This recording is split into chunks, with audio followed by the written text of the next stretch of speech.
Hi, this is Dr. S, and this is video 10 in my series on reaction rates for Year 13 A-Level Chemistry. This is my second video on orders from initial rates data, so how to determine orders for each reagent and then calculate a rate equation and rate constants. In the previous video we looked at these examples and we did just that. In this video we'll look at slightly more complicated examples with 3 reagents. So I'm going to put some initial rates data on the screen. I'd like you to try and calculate the rate equation from the orders and the rate constant. Pause the video, have a go at it, and then come back when you're ready.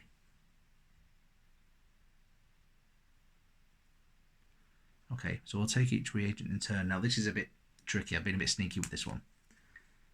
What you might find is that as you compare experiments 1 and 2, two things change. The concentration of E changes and the concentration of G changes.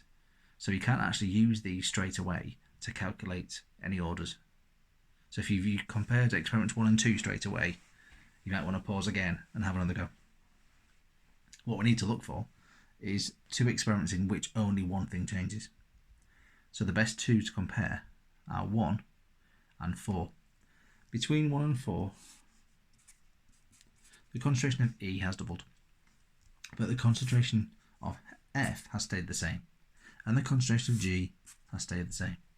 So we know that whatever effect has happened on the rate, that is purely down to E.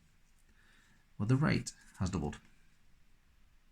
So we know that E is first order. The order of reaction with respect to E is first, because it's proportional. Times 2 times 2. Okay, now let's look for another set of experiments where only one thing changes. Well, now what I can do is I can use experiment 4, 0.2, 0.1, 0.1, and compare it to experiment 2, 0.2, 0.1, 0.2, because the concentration of E has remained constant, the concentration of F has remained constant, but the concentration of G has divided by 2. What's happened to the rate between 2 and 4? Nothing. So that change in concentration of G has had no effect on the rate, so G is a 0 order. Now let's try and find F. So again, we're looking for 2 experiments where only F changes.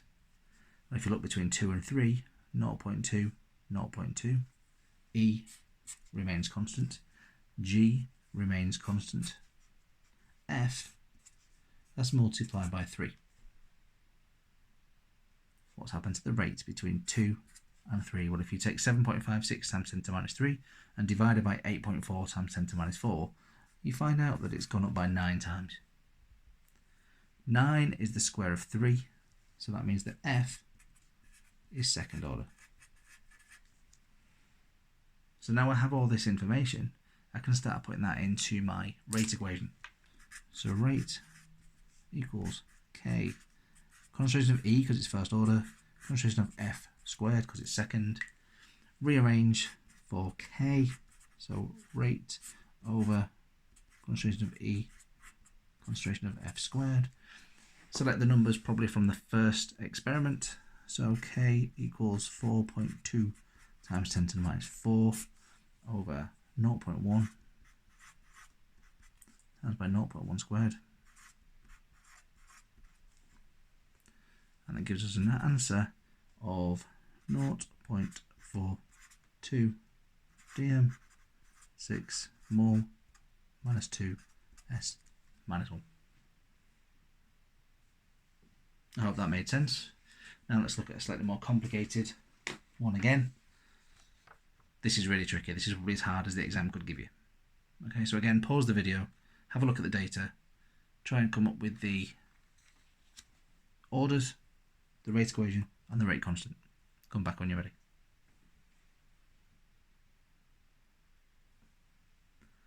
Okay, so let's try and patch together this information. Let's look between experiments 1 and 2. J has multiplied by 2, but the concentration of K has stayed constant, concentration of L has stayed constant. The rate has gone up by 2, so that means that J is a first order reagent. The order with respect to J is 1. Okay, now let's compare experiments 2 and 3. We can see that now J stays constant and L stays constant, but K has halved. Well, what's happened to the rate between 2 and 3 is actually gone down by 4. 4 is the square of 2, so that means that K is second order. Now I need to try and find L, and this is where there's a slight problem. You will not find 2 experiments where only L changes. So the next best thing is to look for 2 experiments in which L changes and one other thing changes for which we already know the order. Quite complicated, so let's look at that in practice. Between 3 and 4, K stays constant, so I can ignore K. J doubles and L doubles. So in order to isolate the effect of L, we need to work out what the effect of J would be. Well, we know that J is first order. So J would have a doubling effect on the rate. Well, let's look at what happened to the rate. The rate has in fact doubled. Because we know that J is first order, that doubling must be due to the J, which means that the L has had no effect. Let's just make sure that's clear.